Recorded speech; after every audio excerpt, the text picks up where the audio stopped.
سلام سامعین، پیش خدمت ہے آپ کے اپنے channel Elia reads and review پر حمید فریدی سیریز کا یہ ناول رلانے والی پارٹ 8 شروع کرنے سے پہلے ایک بار پھر آپ سے ریکویسٹ کر رہے ہیں کہ لائک ضرور کر دیں۔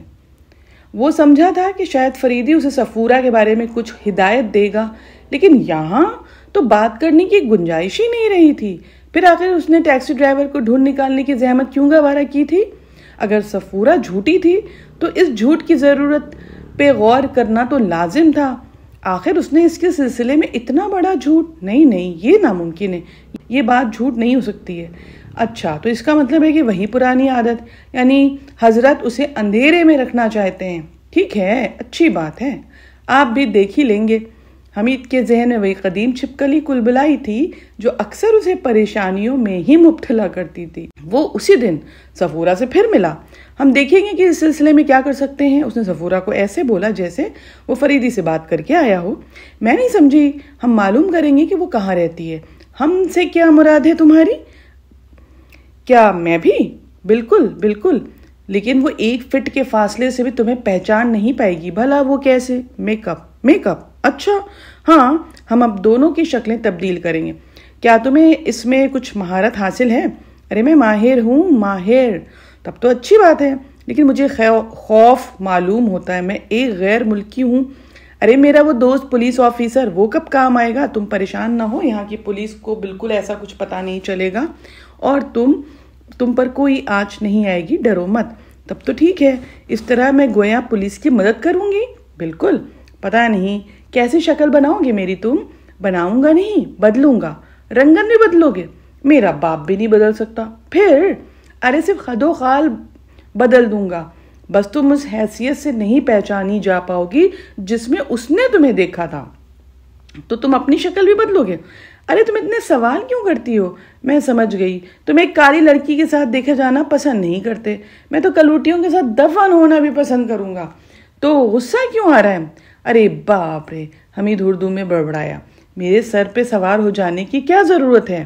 دیکھو اپنی زبان میں مجھے برا بھلا کہہ رہے ہو، تمہیں غصہ آ گیا ہے؟ ارے بھائی اب آ جائے گا، خاموش رہو، کچھ سوچتا ہوں، حمید نے انگریزی میں کہا تھا۔ ٹھیک ہے، سوچو۔ اور حمید سوچنے لگا، وہ سچ مچ الو کا پٹھا ہے۔ ارے کیا ضرورت ہے ایسی کوئی حماقت کرنے کی؟ دفتن کسی نے دروازے پہ دستک دی۔ کون ہے؟ صفورہ بوکھلا کے کھڑی ہو گئی۔ کسی نے باہر سے کچھ کہا اور حمید کی طرف جھک کے وہ آہستہ سے بولی، نیاگرا کا اسسٹنٹ مینیجر معلوم ہوتا ہے۔ حمید اٹھا اور دیوار کی طرف مڑا۔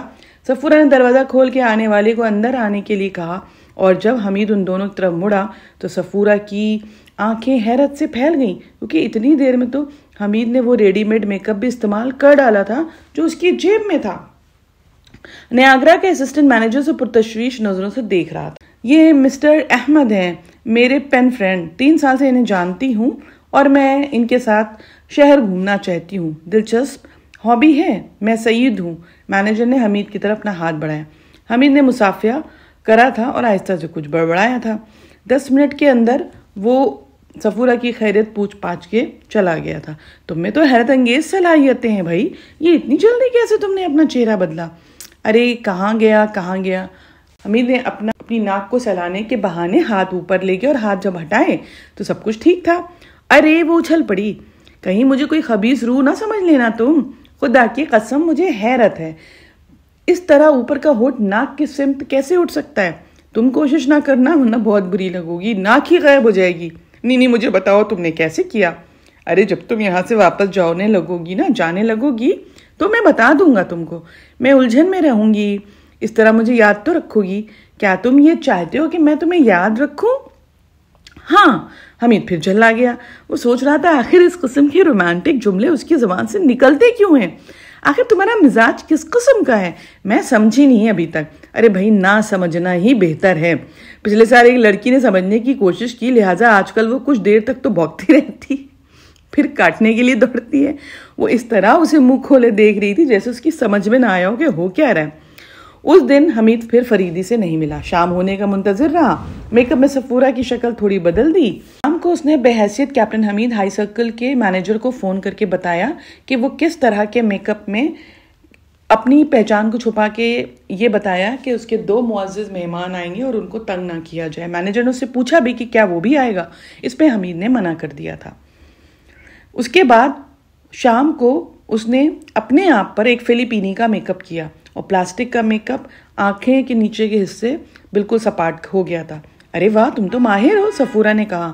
اب تم روزی ہو اور میں مسٹر سانگ فی، میرا نام نہ بھولنا، دیکھو سانگ فی اور تم روزی، ٹھیک ہے؟ اور انگلش میں ہی گفتگو کریں گے ہم۔ پھر وہ ٹیکسی میں بیٹھ کے ہائی سرکل کی طرف روانہ ہو گئے تھے۔ حمید سوچ رہا تھا کہ پچھلی شام بیزاری اور اداسی لے کے آئی تھی، لیکن اس وقت ذہنی کیفیت کیا ہونی چاہیے؟ کیا وہ اب کتوں کی طرف بھونکنا شروع کر دے؟ سمجھ نہیں آ رہا تھا۔ ہائی سرکل کے ڈائننگ ہال میں داخل ہونے سے پہلے اس کی مینیجر سے ملاقات ہو گئی تھی۔ جناب عالی، ادھر تشریف لے آئیے، آپ ہمارے حمید صاحب کے مہمان ہیں۔ یہ کس کیپٹن حمید کا حوالہ دے رہا تھا؟ کون تھا؟ ارے وہ اس کلب کا مینیجر ہے، حمید نے جھنجلا کے کہا۔ اس نے اسی پولیس آفیسر کا حوالہ دیا جس کی مدد ہم لے رہے ہیں۔ اچھا، اوکے، تم خفا کیوں ہو رہے بھائی؟ کچھ نہیں، سب ٹھیک ہے۔ تو نے پھر آنکھیں بند کر لی؟ ارے دل کی آنکھیں کھولنے کی کوشش کر رہا ہوں، حمید نے بے بسی سے کہا۔ پتہ نہیں تم کیا سوچ رہے ہو اور کیا کر رہے ہو، بس تم بولے جاؤ، حمید نے آنکھیں کھولے بغیر جواب دیا۔ اس کی سمجھ میں یہ نہیں آ رہا تھا کہ آخر فریدی سے کس طرح جا کے بات کریں۔ اس کی سمجھ میں نہیں آ رہا تھا کہ یہ عذاب جو اس نے اپنے اوپر نازل کیا ہے اس کے لیے کیا کیا جائے۔ میں ملک شیک پیوں گی، دہی کی لسی منگواؤں؟ حمید نے جل کر پوچھا۔ یہ کیا چیز ہوتی ہے؟ یہاں کا خاص مشروب ہے۔ ٹھیک ہے، چلو منگواؤ۔ اور لیکن تمہیں بار بار غصہ آ کیوں رہا ہے؟ حمید نے اپنا دماغ ٹھنڈا کرنے کی کوشش شروع کر دی تھی۔ آخر اس بیچاری کا کیا قصور ہے؟ خواہ جھلاٹ کا مظاہرہ ہو رہا ہے۔ اس نے ویٹر کو بلا کے صرف 1 گلاس ملک شیک کے لیے کہا۔ کیا تم نہیں پیو گے؟ جب تک مجبوراً پینا پڑا تھا پیتا تھا، اس کے بعد سے تو شوق ہی نہیں کیا۔ اچھی چیز ہے، بٹ روزانہ تم 1 گلاس ضرور پیا کرو، اس نے بولا تھا۔ حمید برا سا منہ بنا کے رہ گیا، بولا کچھ نہیں۔ ملک شیک آیا، وہ پیتی رہی، اور حمید سوچ رہا تھا کہ وہ کیا سچ مچ چوغد ہے جس کے لیے سارا گھوڑا کیا، اس سے ذرا برابر بھی پرواہ نہیں۔ حد ہے کہ یہ اس عورت کے بارے میں بھی کچھ نہیں بتایا۔ اسے طویل سانس لی اور باہر کی طرف دیکھنے لگا۔ غالباً یہ چھٹی حس تھی جس نے صدر دروازے کی طرف دیکھنے پہ مجبور کیا، ورنہ اسے کیا پتا تھا کہ وہاں سے وہ عورت داخل ہو رہی ہے۔ حمید سیدھا ہو کر بیٹھ گیا۔ عورت کے ساتھ وہی مرد نظر آیا جو پچھلی رات اسے گھسیٹ کر لے گیا تھا۔ بس وہی دونوں تھے، ان کے پیچھے کوئی بھی نہیں تھا۔ وہ ایک میز تک جا پہنچے، شاید وہ ان کے لیے ریزرو تھی۔ زیادہ فاصلہ نہیں تھا، اس لیے حمید ان کی گفتگو سن سکتا تھا۔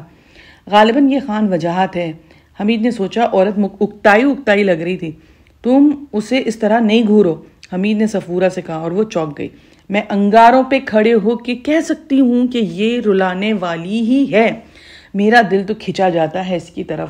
حمید بڑبڑایا۔ خدا کے لیے اپنی آنکھیں بند کر لو، مت دیکھو ادھر۔ ارے یہ کیا بات ہوئی؟ مت بھولو کہ تم ایک پولیس آفیسر کے بھیجے ہوئے ہو، یہاں آئے ہو، بس اب اس کا نام تم مت لینا۔ اللہ رحم کرے، صفورہ گڑ گڑائی۔ اس خبیث عورت سے ہر ایک کو دور رکھ۔ میرا دل چاہ رہا ہے کہ اس کے ساتھی کو کرسی سے ڈھکیل دوں، خود بیٹھوں وہاں جا کے۔ تم چلو یہاں سے، اٹھو۔ کہاں جاؤں؟ کہیں بھی چلو، یہاں تم نہیں بیٹھو گے۔ ارے تم ہوش میں ہو یا نہیں؟ مجھے وہ عورت اچھی لگ رہی ہے۔ اچھی بات ہے، صفورہ نے طویل سانس لی۔ تم مجھے اس پولیس آفیسر کا نام اور پتہ بتاؤ، میں خود اس سے مل لوں گی۔ حمید کا دل چاہا کہ فریدی کا نام اور پتہ لکھ کر اس کے حوالے کر دے، لیکن یہ سوچ کے کہیں اس سے باس ایسا نہ ہو کہ لینے کے دینے پڑ جائیں، پتہ نہیں کیا چکر ہے۔ بہرحال وہ اس عورت کو دیکھ ہی رہا تھا اور صفورہ اپنی پریشانی کا اظہار کرتی رہی۔